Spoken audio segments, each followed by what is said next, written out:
My boyfriend was being held in a detention center and was seeing it all firsthand and was afraid to death to go upstairs because all the people that were coming downstairs stabbed and dead. Phone call after phone call. Do what y'all can. You know, I want the violence to stop in there. And it's not being told what's going on in there. It needs to be told what's going on in there. Worried viewers all sharing concerns for their loved ones who are booked inside the Comanche County Detention Center.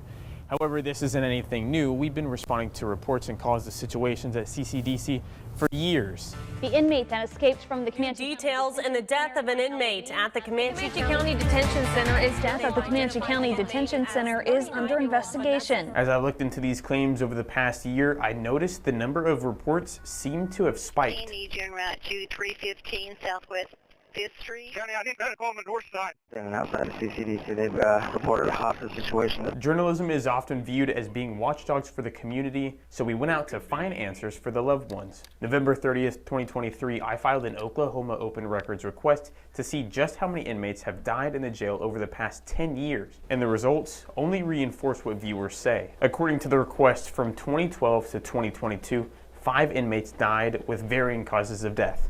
However, in 2023 alone, 6 passed away, meaning the detention center went from averaging 1 death every 2 years to 1 every 2 months. With this revelation, we had to get inside the jail, and that's exactly what we did.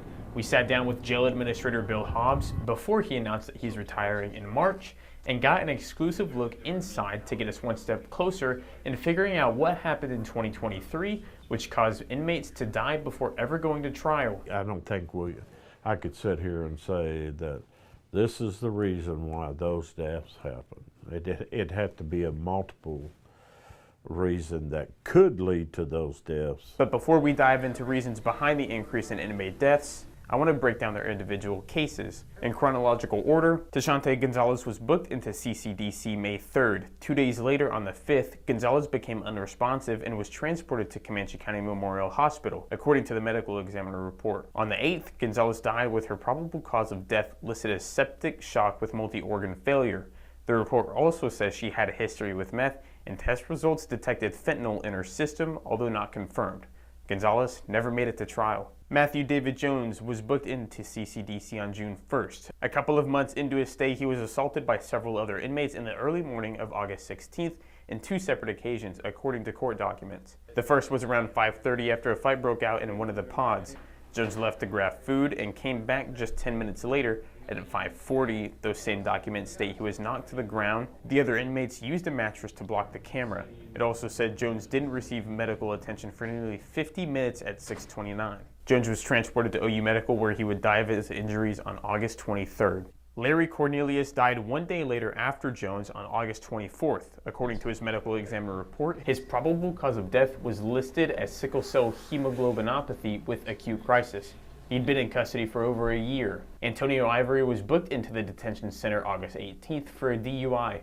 He answered a plea of not guilty but never made it to trial, as his date was set for September 20th, but died on the 14th. Ivory's cause of death is the only one unknown at this time. Keith Bradley is another inmate who was murdered while in custody at CCDC. 38-year-old male, not conscious, not breathing. Bradley's ME report states he had multiple fractures from multiple altercations with other inmates. However, what ended up being lethal was a knife wound to the chest.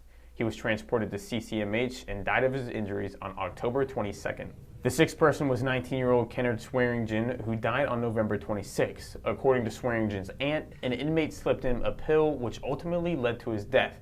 Swearingen also never made it to trial.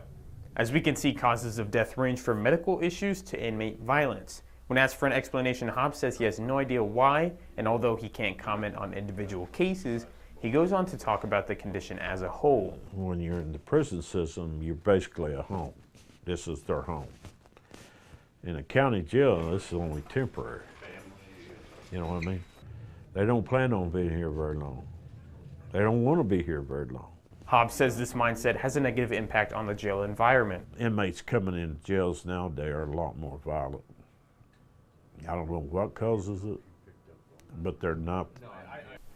They're more violent now than they were 20 years ago, even though the charges may be the same. According to Hobbs, one contributing factor is overcrowding, and it's been a perpetual problem since the jail was built over 20 years ago. When we moved over here into the new jail in January of 2004. We moved 160 inmates over here from a jail that housed, I can't remember their capacity, but it was somewhere around 90 inmates. It didn't take maybe a year and a half after that, and we're overcrowded, and they just keep coming. In addition to being overcrowded, Hobbs says the jail has a problem retaining corrections officers. At the moment, the ratio is around 4-to-1 in favor of the inmates. The person takes the job and doesn't really realize what they're getting into when it comes to dealing with inmates. I've lost new people the first time I'll take them down to the slider and the door slams. Once they hear that door slam, they're ready to leave. There are a lot of variables that follow this story: contraband, inmate violence, medical response, overcrowding, and understaffing. Our 7 News team keeps working on getting you answers of what lies behind the bars at the detention center. We will continue to follow this story as its development. Reporting for 7 News, I'm Seth Marsicano.